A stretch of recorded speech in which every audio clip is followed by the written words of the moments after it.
আরে হে যদি জানতো যে এই প্যান্ডেলটার ভিতরে ঢুকলে এটা জান্নাতের বাগান, এখানে তওবার নিয়তে বসলে বের হওয়ার আগে আগে আল্লাহ জিন্দিগির সব গুনাহ মাফ করে দিবে, এটা যদি বুঝতো যে হে ওয়াজ নিয়ে মন্তব্য করলো না, ঠিক না?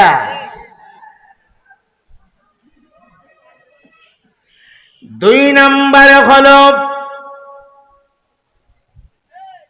ওয়াজ মাহফিলের ভেতর থেকে 1-1.5 ঘন্টা 2 ঘন্টা বক্তার আলোচনার মধ্য থেকে বাছাই করে আপনি বেশি লাগবে না, মাত্র 2-4 লাখ কথা যদি জীবনে কাজে লাগাইতে পারেন, আপনার জীবনের মোড় ঘুইরা আপনি আল্লাহওয়ালা হয়ে যাবে। কথা ঠিক কিনা? তাহলে ওয়াজের দরকার আছে কিনা? কথা দুইটা, একটা হলো দ্বীনের সহি সমঝ, হ্যাঁ, দ্বীনের সঠিক জ্ঞান। এই জ্ঞানটা না থাকার কারণে অনেকে দ্বীন, ধর্ম, ইসলাম, আলেম ওলামা, মাদ্রাসা, মসজিদ নিয়ে হ্যাঁ উল্টা পাল্টা মন্তব্য করে। ইমানদার লেকিন তার দ্বীনের সহি সমঝ নাই, ঠিক কিনা? আরে কফি আছে, কফি কফি বাত্তি, আগে তো কফি বাত্তি আছে, হারিকেন বাতি, কফি বাতি, এখন না ওই বিভিন্ন জাতের বাতি, বিদ্যুৎ টিদ্যুৎ থাকে না, আগে আছে কফি আছে, কফির রেশাও আছে, কফির ভিতরে তেলও আছে, মাগার রোশনি নাই, আগুন নাই, আছে আগুন নাই, রোশনি নাই। এইটা তো আপনি কি হাত খাইবেন? এটা এরও ইমান আছে লেকিন ইমানের নূর নাই। কথা বলেন ঠিক কিনা? এটা আলো সারা বাতি আর কি, আলো সারা বাতি। এটা বাতি কয় আচ্ছা গেল গা সমাজ, এটার উপরে কথা কইলে বহুত কথা আছে। এখন আসেন হেদায়ত, এটা আল্লাহ প্রদত্ত, যেই কারণে আমার নবীরে ভাইয়া ও একদল কালিমা পড়ছে না, কালিমা পড়বো তো দূরের কথা, আরো মস্কারা করছে, মস্কারা করছে, করছে কিনা? وَإِذَا قِيلَ لَهُمْ آمِنُوا كَمَا آمَنَ النَّاسُ قَالُوا أَنُؤْمِنُ كَمَا آمَنَ السُّفَهَاءُ أَلَا إِنَّهُمْ هُمُ السُّفَهَاءُ ولكن لا يعلمون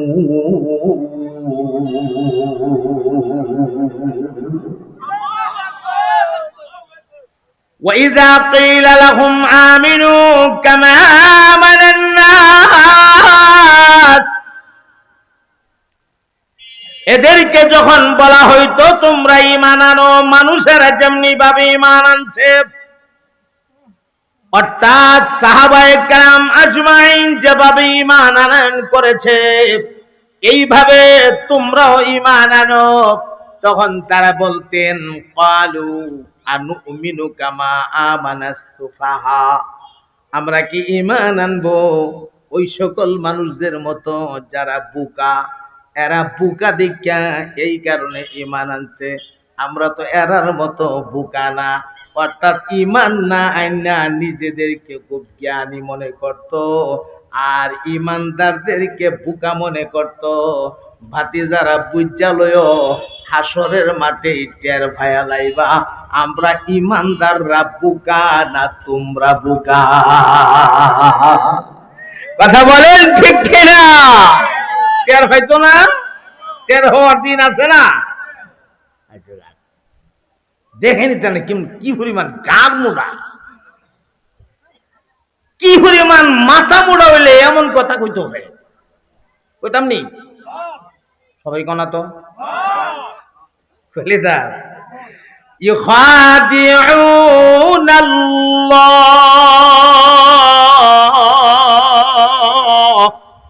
ওয়াল্লাযীনা আমানু وما يخدعون إلا أنفسهم وما يشعرون।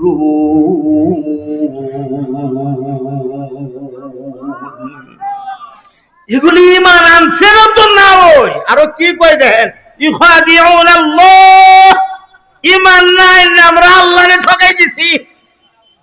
কি বেহুব দেখেন, বেহুব আর গার মোড়া কারে কয়, ঈমান নাই আমরা আল্লাহরে ঠকাই দিছি। শুধু আল্লাহরে ঠকাই দিছি না, ওয়াল্লাযিনা আমানু, যারা ঈমান আনছে হেরও ঠকাই দিছে, ঠকাই দিছে। আল্লাহ কয় ওয়া মা ইয়াখদাউনা ইল্লা আনফুসাহুম ওয়া মা ইয়াশউরুন, আরে ঈমান না আইনা ওরা নিজেরাই ঠকছে, এরা যে ঠকে গেছে গা এই কথাটা বুঝার মতো যোগ্যতাও এরা নাই। ঠিক কি না? এটা আমি একটা উদাহরণ আপনাদেরকে শোনাই। আপনাদের আশপাশে রেল স্টেশন কোথায়? আগে ২৫০০ ছিল, এখন নাই। ওনা আছে কইতে কোন জায়গা? ঢাকা কমলাপুর। আজ কমলাপুরই ধরেন। এক বেড়া হইল বাটফার। কি ভাট? বাটফার। এ খালি মানুষ ঠগা, এর কাম ওই মানুষ ঠগানি। তো একদিন চিন্তা করে দেখলো জীবনে এত মানুষের ঠগাইলাম, আজ পর্যন্ত একদিন রেলগাড়িরে ঠগাই দেখলাম না, কেমন লাগে? ভাবনাটা দেখেন, কারে ঠগাইব? রেলগাড়িরে। মাইকো না, আমার গারো মাইক হেরে দিলে কাম হইব, মাইকে বাতাস লাগে। কই আমার ফলাটা না অন্য কেউ, অন্য কেউ এই জন্য বুঝতেছে না।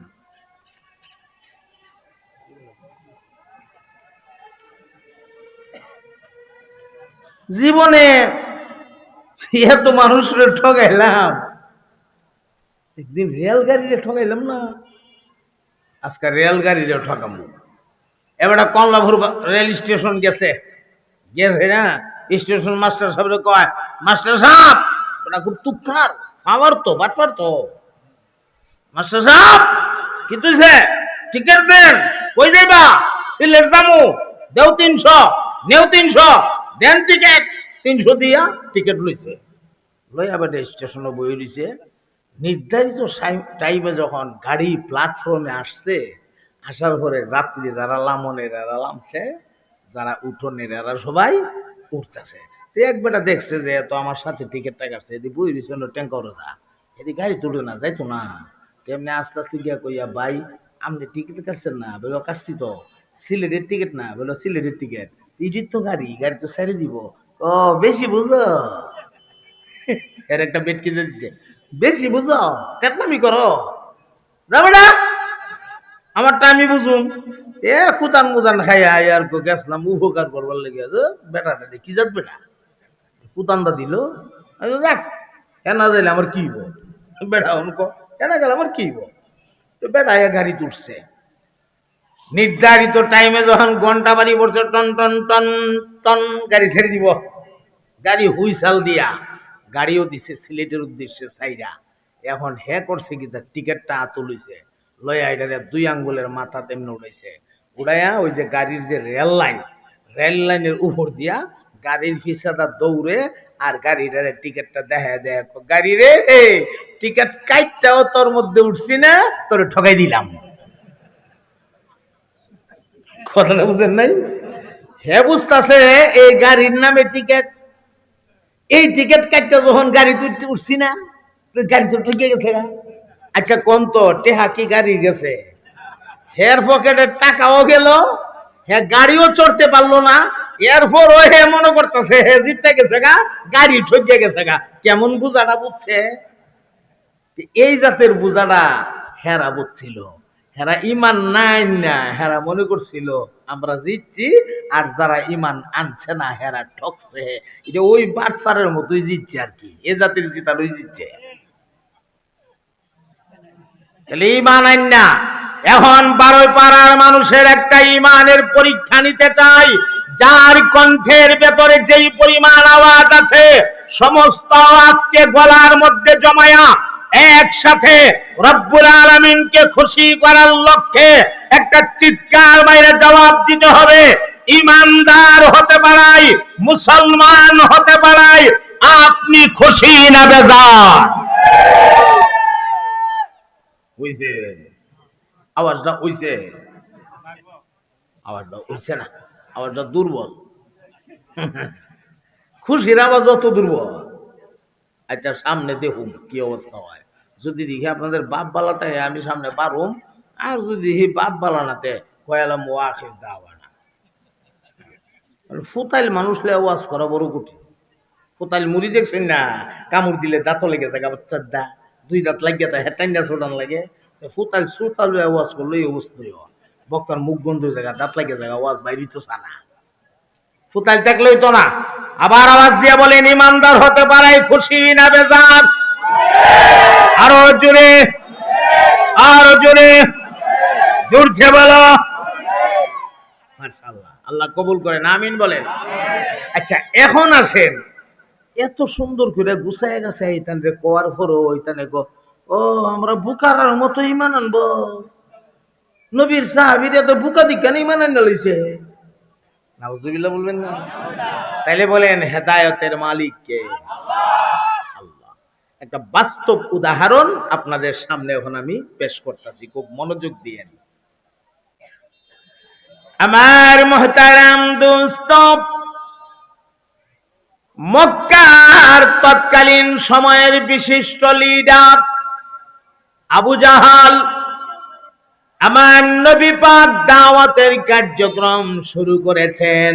গোপনে গোপনে দাওয়াতের কাজ চলছে, গোপনে, প্রকাশ্যে না, গোপনে গোপনে চলছে। আবু জাহাল চিন্তা করে দেখলো গোপনে গোপনে মানুষ যেইভাবে মুহাম্মদের ধর্ম গ্রহণ করা শুরু করেছে, একদিন তো মুহাম্মদের দলটা বিরাট একটা দল হয়ে যাবে। আগের থেকেই মুহাম্মদের সামলান দরকার। কেমনে সামলাবো? আবু জাহাল সিদ্ধান্ত নিয়েছে মুহাম্মদের ডাইরেক্ট দুনিয়ার থেকে বিদায় করে দেওয়া দরকার। তো কেমনে বিদায় করব? আবু জাহাল ঘোষণা দিয়া দিলেন, এমন কেউ আছুনি মুহাম্মদের মাথা এনে দিতে পারবে? যদি পারো তোমাকে 100 উট পুরস্কার দেওয়া হবে। চিৎকার দিয়া বলেন না নাউজুবিল্লাহ। আহারে ওই কম্বক তো জানে না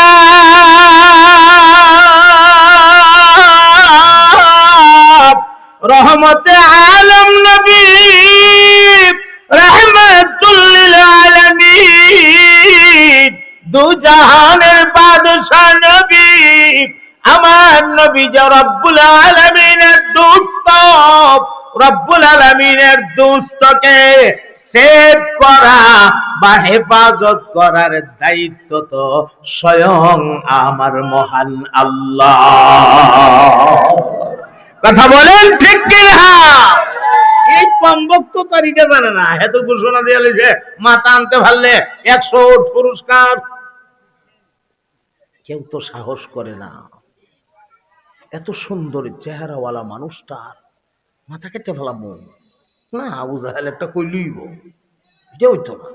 মানুষের মত পার্থক্য থাকতেই পারে, তার মনের মধ্যে তার একটা বিশ্বাস, তার একটা আকীদা আমার মতের সাথে মিলে না, মত পার্থক্য থাকতেই পারে। তাই বলে মানুষরা মাথা কেটে ফেলাবো না? না, এটা সম্ভব না, কেউ রাজিও না। একজন মানুষ হাত তুলছে, কয় আমি পারবো। এই মানুষটার নাম ওমর ইবনুল খাত্তাব। ওমর ইবনুল খাত্তাব। ওমর ইবনুল খাত্তাব হাত তুলে দিয়া বললেন, আমি পারবো। পারবা? বলে হ্যাঁ পারবো। তাহলে যাও। এক হাতে তলোয়ার আর এক হাতে একটা ব্যাগ। ব্যাগ বললাম বুঝার জন্য, তখন তো আর ব্যাগ ছিল না, ডুলা অথবা ফাইসা। বুঝার স্বার্থে ব্যাগ বললাম। ওই যে কেল্লাটা আনবার লেগে একটা ব্যাগ লইছে, কেল্লা আনবো যে দিয়া, কেল্লা আনবো। এক হাতে তলোয়ার আর এক হাতে ব্যাগ। পাগলের মতো দৌড় মারছে রাহমাতুল লিল আলামিনের মাথা মুবারক আনার জন্য। আমার ভাই দৌড়াইতে আছে টার্গেট নিয়ে, কোন জায়গায় মুহাম্মদকে পাওয়া যায়। দৌড়াইতে আছে এক জায়গায় রাস্তার মোড়ে নাঈম ইবনে আব্দুল্লাহ নামক একজন ব্যক্তির সঙ্গে মোলাকাত হয়ে গেছে। আর নাঈম ইবনে আব্দুল্লাহ নামের যেই লোকটার সাথে মোলাকাত হয়েছে, এই লোকটা গোপনে আমার নবীর কাছে কালিমা পড়ে মুসলমান হয়ে গেছে। নাঈম ইবনে আব্দুল্লাহ দেখে লক্ষণ ভালো না, উমরের এই হাল কেন? এমনি ডাক দিলেন, এ উমর, কোথায় যাও? বড় পেরেশানি হালাত বোঝা যায়, যাও কোথায়? কি হয়েছে তোমার? কেন, তুমি কি শোনো নাই? আবু জাহাল ঘোষণা দিয়েছে, মুহাম্মদের মাথা যদি কেউ এনে দিতে পারে তাকে 100 উট পুরস্কার দেওয়া হবে। মুহাম্মদের মাথা আনার জন্য রওনা দিয়েছি, মুহাম্মদের মাথাটা আনতে পারলেই 100 উট পেয়ে যাব। আল্লাহু আকবার। নাঈম ইবনে আব্দুল্লাহ টেনশনে পড়ে গেছে, হাই রে হাই, এই মুহূর্তে আমাদের মতো মুসলমান যদি আমরা 10-20 জন বিদায় হয়ে যাই, ইসলামের কোনো ক্ষতি হবে না, কিন্তু মুহাম্মাদুর রাসূলুল্লাহ সাল্লাল্লাহু আলাইহি ওয়াসাল্লাম যদি এই মুহূর্তে দুনিয়ার থেকে বিদায় হয়ে যায় গো, ইসলামের অনেক বড় ক্ষতি হয়ে যাবে। কি করি? যে কোনো উপায় আমার নবীকে বাঁচাইতে হবে। এমনি টপ কইরা নাঈম ইবনে আব্দুল্লাহর মাথায় একটা বুদ্ধি আসলো। নাঈম ইবনে আব্দুল্লাহ ডাক দিয়া কয়, হে ওমর, তুমি যাচ্ছ মুহাম্মদুর রাসূলুল্লাহর মাথা আনার জন্য, অন্য জায়গা ঠিক করার আগে নিজের ঘর ঠিক করো। বেলা আমার ঘরের মধ্যে আবার কি হয়েছে? তোমার বোন ফাতেমা, ওমরের একটা বোনের নাম ছিল ফাতেমা, বলতেছে তোমার বোন ফাতেমা এবং তোমার ভগ্নিপতি কালিমা পড়ে মুসলমান হয়ে গেছে। আরে বলস কি? আরে কি সংবাদ দিলি রে? একটা করতে আরেকটা শুনলাম, বললি কি? যাইতে ছিল এইদিকে, রাস্তার মোড় গোড়ায় রওনা দিয়ে দিচ্ছে বোনের ঘরের দিকে। রাস্তার মোড় কিন্তু ঘুরে গেছে, আমার নবীর দিকে এখন আর যায় না। এখন কই যায়? বোনের বাড়ি। আমার মহতারাম দোস্ত, বোনের বাড়ির দিকে রওনা হয়ে গেছে। ওমর আস্তে আস্তে করে বোনের বাড়িতে গেলেন, গিয়ে দেখে ঘরের দরজাটা লক করা। আর এই সময়ে একজন কারি সাহেব, সাহাবী, ওমরের বোন ফাতেমা এবং তার ভগ্নিপতিকে ঘরের ভেতরে কোরআন শরীফের তালিম দিতেছে। তখন তো মাদ্রাসার সিস্টেম ছিল না, তো খন্ড খন্ড খন্ড খন্ড আলাদা আলাদা করে যে ভালো বুঝতো তারে পাঠাই দিত আরেকজনের কাছে, তুমি গিয়ে তার একটু কোরআন শরীফ পড়াই দিয়ে আসো। কোরআন শরীফ তো পুরা নাজিল হইছে না, যখন যেটুকু নাজিল হয় এটুকুই। আমার ভাইয়েরা, ঘরের ভেতরে কোরআনুল কারীমের তালিম চলতেছে। ওমর ইবনুল খাত্তাব গিয়া ঘরের দরজাটার মধ্যে কান লাগাইছে। কান লাগানি মাত্রই শুনে ঘরের ভেতর থেকে কোরআনের তেলাওয়াতের আওয়াজ আসতেছে। সুবহানাল্লাহ! কিসের আওয়াজ ভাই? কিসের আওয়াজ? কোরআনের তেলাওয়াতের আওয়াজ। মাসালতু মাসালান আওয়াজ আসতেছে। আর রহমান আল্লামাল কুরআন খালাকাল ইনসান আল্লামাহুল বায়ান আশ-শামসু ওয়াল কমারু বিহুসবান النجم والشجر يسجدان والسماء رفعها ووضع الميزان ألا تطغوا في الميزان وأقيموا الوزن بالقسط ولا تخسروا الميزان والأرض وضعها للأنام فيها فاكهة والنخل ذات الأكمام والحب ذو العصف والريحان فبأي آلاء ربكما تكذبان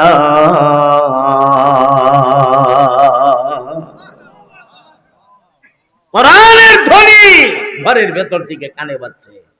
ওমর কনফার্ম হয়ে গেছে, রাস্তায় যে সংবাদ পাইলাম আর এখনের যে আওয়াজ, কথা তো মিলছে।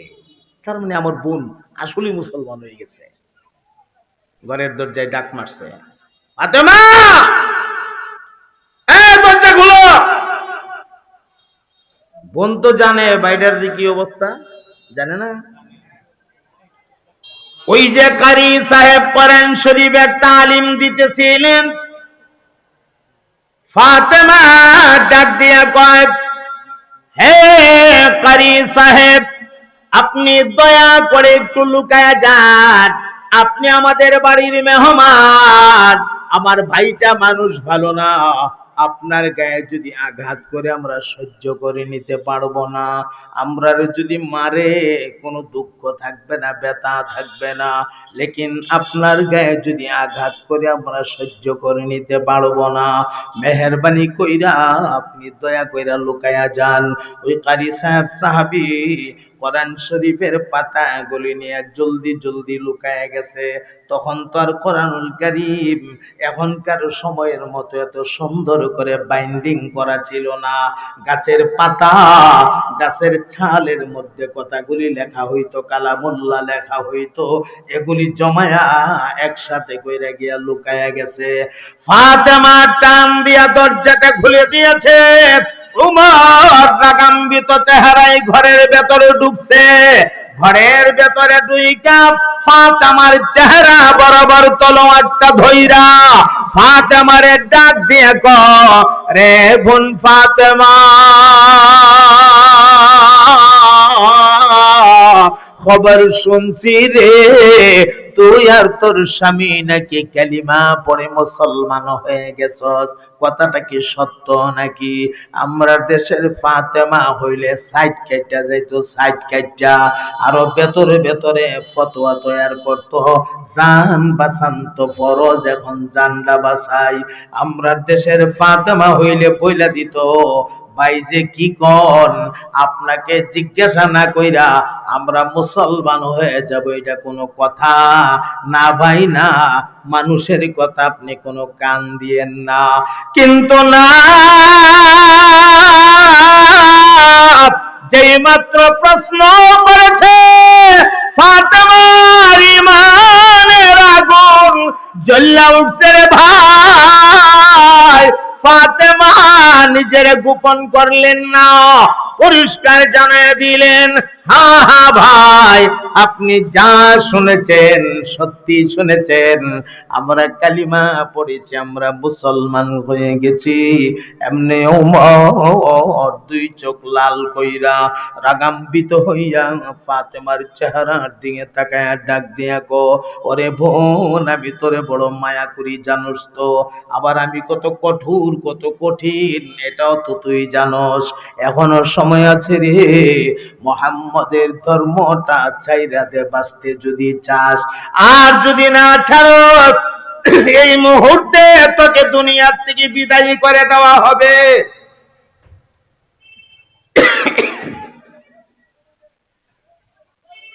এই মুহূর্তে তোকে দুনিয়ার থেকে বিদায় করে দেওয়া হবে। আমার মুহতারাম দোস্ত, আপনাদের খেদমতে জানতে চাই, একজন ঈমানওয়ালা আল্লাহর মহাব্বত কলিজায় যারা আছে দুনিয়ার থেকে বিদায়ের কথা কি ভয় পা? কথা বলেন, ভয় পা? ফাতেমা পরিষ্কার জানাইয়া দিলেন, হে আমার ভাই, আপনি কিসের ভয় আমারে দেখান? তাহলে আমার কাছ থেকে শুনেন, বহুদিন পরে আসল মালিকের সন্ধান পেয়েছি, বহুদিন পরে হাকিকি মাওলার সন্ধান পেয়েছি, বহুদিন পরে আসল কালাম পেয়েছি।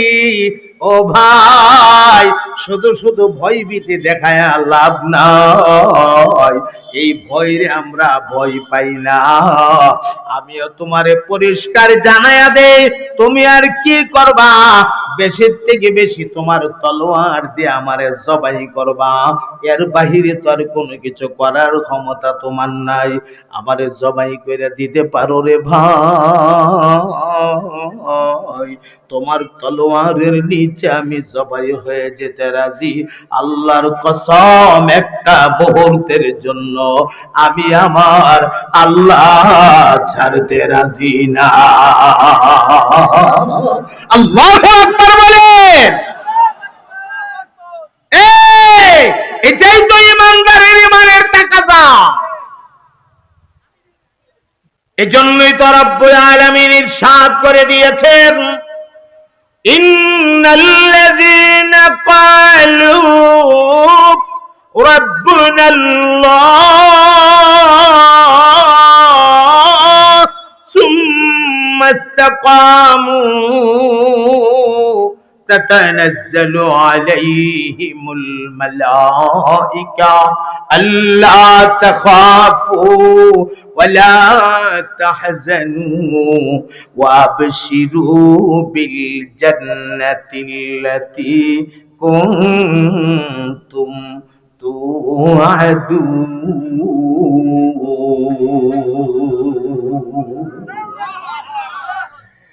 যারা বলে আমাদের রব আল্লাহ, বলেন আমাদের রব কে?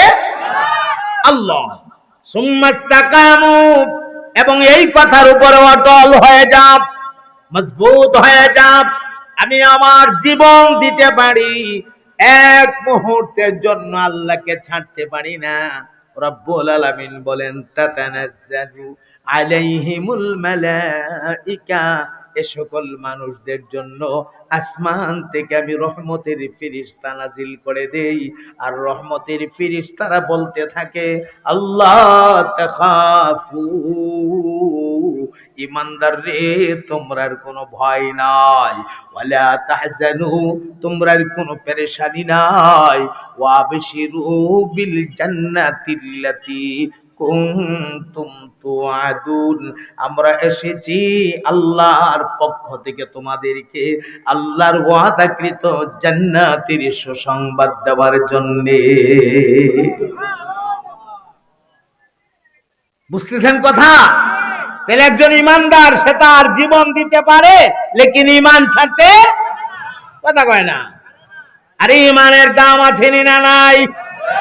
এই ইমান দুনিয়ার কোন মার্কেটে কিনতে পাওয়া যায়? কিনতে পাওয়া যায় না। এটা দয়া কইরা রব্বুল আলামিন আমাদেরকে দান করেছেন। মহব্বতে বলেন ঠিক কিনা? ফাতেমা পরিষ্কার জানায়া দিছে, আমারে জবাই করে দিতে পারো রে ভাই, এক মুহূর্তের জন্য আমি আমার আল্লাহকে ছাড়তে পারবো না। আমার ভাই গো, ওমর রাগান্বিত হইয়া ফাতেমাকে তলোয়ারের ধার জাগা দিয়ে আঘাত করে না, কারণ আপন বোন তো, নিজের বোন তো জানে তো তার জায়গা দিয়ে আঘাত করলে মইরা যাইতে পারে। আর মাইরা লাওন তো উদ্দেশ্য না, উদ্দেশ্য মুহাম্মদের ধর্মটা ছাড়ান।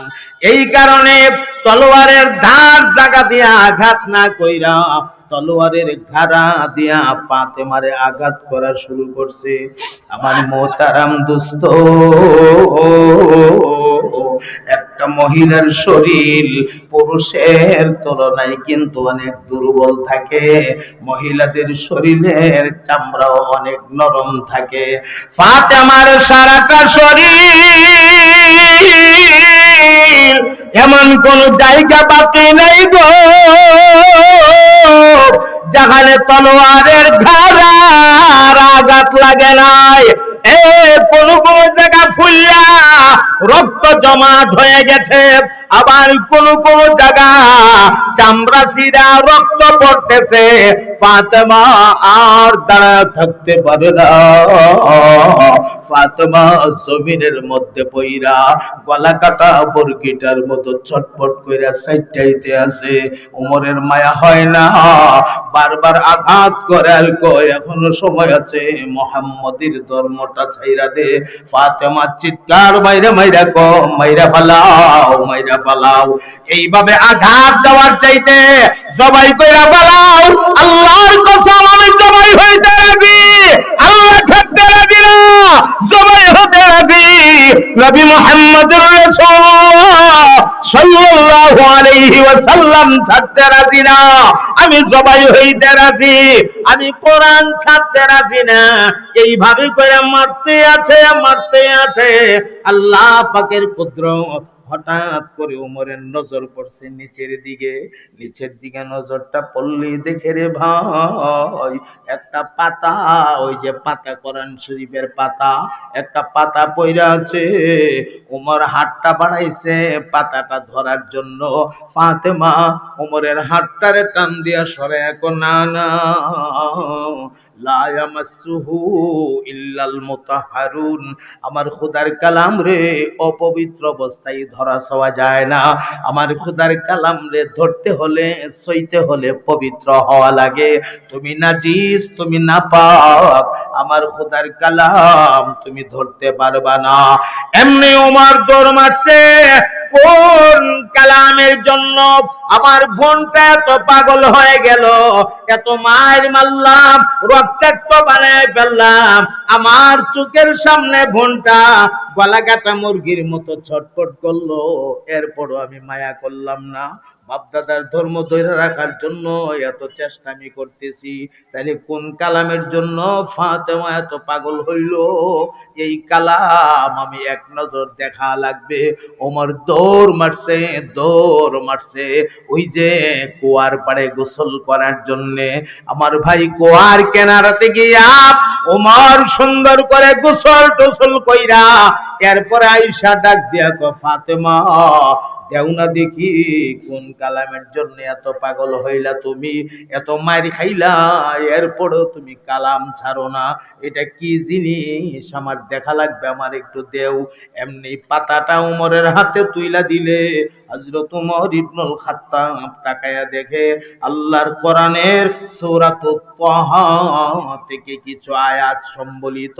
সেখানে লেখা আছে তাহা মা আনজালনা আলাইকাল কুরআনা লিতাশকা ইল্লা তাযকিরাতাল লিমান ইয়াখশা। আরব দেশের মানুষ, আমার আল্লাহ কোরআনকে আরবি ভাষায় নাযিল করেছেন বলে আরেকজনের তর্জমা করে দিতে হয় না, নিজে নিজে সব বুঝে। আমার মোহতারাম দোস্ত, উমরের তিলাওয়াত চলছে, তিলাওয়াত করতে করতে আয়াতে কারিমা আসছে সামনে, যে আয়াতের কারণে হিদায়াত প্রাপ্ত হয়েছে। ইন্নানি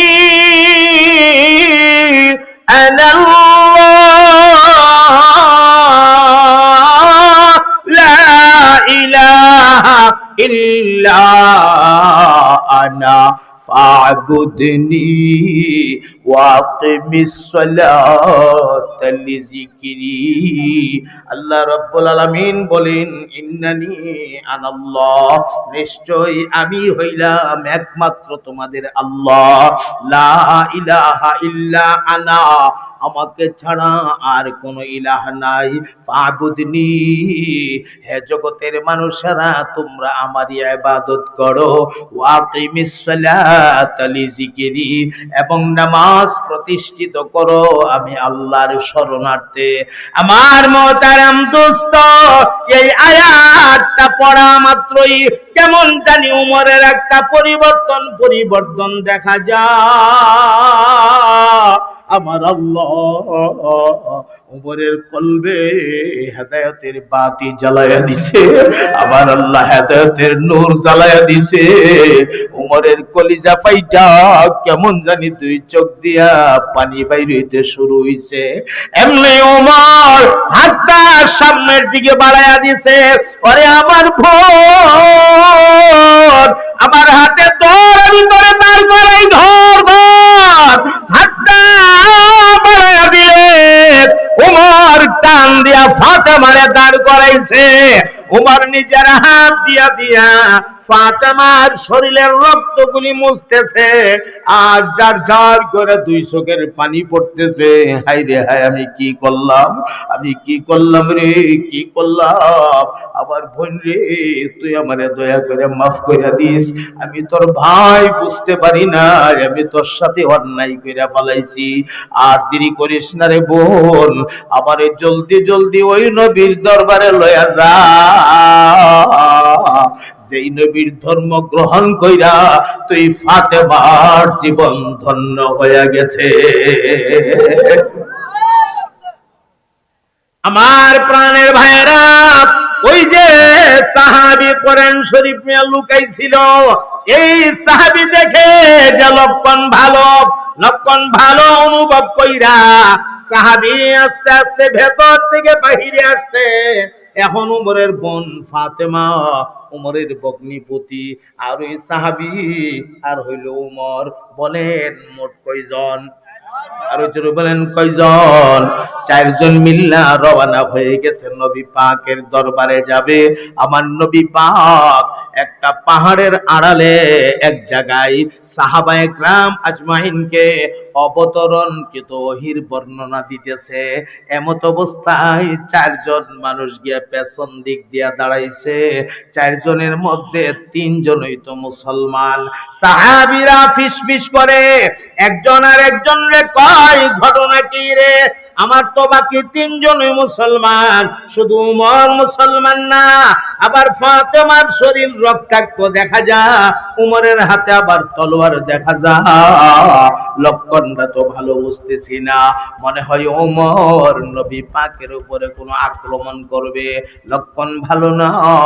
এমনি জাফর ইবনে আবি তালিব আমার নবীর একজন বলশিয়ান সাহাবী ছিলেন, অনেক বড়, অনেক লম্বা, অনেক শক্তিবান, অনেক উঁচা শক্তিশালী। ওই জাফর ইবনে আবি তালিব মাঝখান থেকে লাফ মাইরা দাঁড়ায় গেছে। জাফর ইবনে আবি তালিব দাঁড়ায়া আমার নবীর চেহারায় আনোয়ারের দিকে তাকায় ডাক মারছে, ইয়া রাসূলুল্লাহ, আল্লাহর হাবিব গো, আপনি দয়া করে কোনো পেরেশানি উঠাবেন না। আমি জাফর আপনাকে গ্যারান্টি দিচ্ছি, আজকে যদি ওমর আপনার সাথে কোনো বেয়াদবি করে, আমি জাফর ওমরের হাতের তলোয়ার দিয়া ওমরের গর্দান থেকে তার মাথা আলাদা করে দেব। যেই মাত্র জাফর এই বক্তব্য দিয়েছে, আমার নবী তখন ডাক দিয়ে কোন, আরে জাফর না, ওরে আমার সাহাবীরা, না না, আমার ওমর রে তোমরা ভুল বুঝছো না, তোমরা আসলে একটা রহস্য জানো না। ওই যে গত রজনীতে আমি নবী আল্লাহর কাছে দোয়া করেছিলাম, আল্লাহ, উমর অথবা আবু জাহাল, এই দুইটা শক্তির কোন একটা শক্তিকে তুমি দয়া কইরা ইসলামের জন্য কবুল করে নাও। আল্লাহু আকবার বলেন, আল্লাহু আকবার। আমার নবী পাক ডাক দিয়ে কয়, এ সাহাবীরা, আমি নবীর মন সাক্ষী দিতেছে ওমরকে আল্লাহ কবুল করে নিয়েছে। রাস্তা খুলে দাও, আমার কাছে আসার সুযোগ দিয়া দাও। সাহাবীরা রাস্তা খুলে দিলেন। ওমর পাতলা পাতলা কয়েকটা কদম মাইরা নবীর দরবারে হাজির হইছে। নবীর কাছে গিয়া তলোয়ারটা নবীর কদমের নিচে রাইখা দুইটা হাত জোর করে দিয়া দুইটা চোখের পানি ছাইরা আবার নবীর চেহারায় আনোয়ারের দিকে তাকায় তাকায় কান্দে আর মাপসা, নবী গো বুঝতে পারি না আমি অন্যায় করে বলাইছি, আবু জাহালের কথায় উল্টা পাল্টা করেছি গো নবী, আমারে দয়া করে মাফ কইরা দে আর আমারে ইসলামের শশী দল ছায়ার নিচে জায়গা করে দেন। আমার ভাইয়েরা এই কথা বইলা আমার নবীর দিকে হাত খানা এতিমের মতো অসহায়ের মতো বাড়ায়া দিয়া কোন নবী গো আমি গুনাহগারের হাতে আপনার পবিত্র হাতটা রাখিয়া আবার দয়া কইরা কালিমাটা পড়ায়া দেন। আমার নবী আনন্দে আত্মহারা হইয়া ওমরের হাতে হাত লাগায়া আমার নবী কালিমা পড়ায়া দিতেছেন, লা ইলাহা ইল্লাল্লাহ। দুর্বল দুর্বল আওয়াজ সবল করেন, আওয়াজ সবল করেন, লা ইলাহা ইল্লাল্লাহ, লা ইলাহা ইল্লাল্লাহ, লা ইলাহা ইল্লাল্লাহ, লা ইলাহা ইল্লাল্লাহ, লা ইলাহা ইল্লাল্লাহ, লা ইলাহা ইল্লাল্লাহ, লা ইলাহা ইল্লাল্লাহ, লা ইলাহা ইল্লাল্লাহ, লা ইলাহা হাসবি রব্বি জাল্লাল্লাহ, পড়ুন হাসবি রব্বি জাল্লাল্লাহ, মা ফি কলবি গায়রুল্লাহ, সাইয়্যিদ আলম মুস্তাফা, লা ইলাহা ইল্লাল্লাহ। মাশাআল্লাহ, মহব্বতে পড়ে, লা ইলাহা ইল্লাল্লাহ।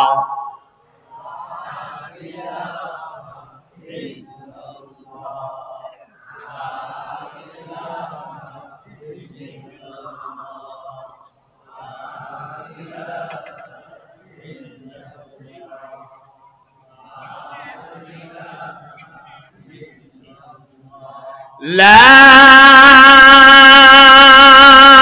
ইলাহা ইল্লাল্লাহু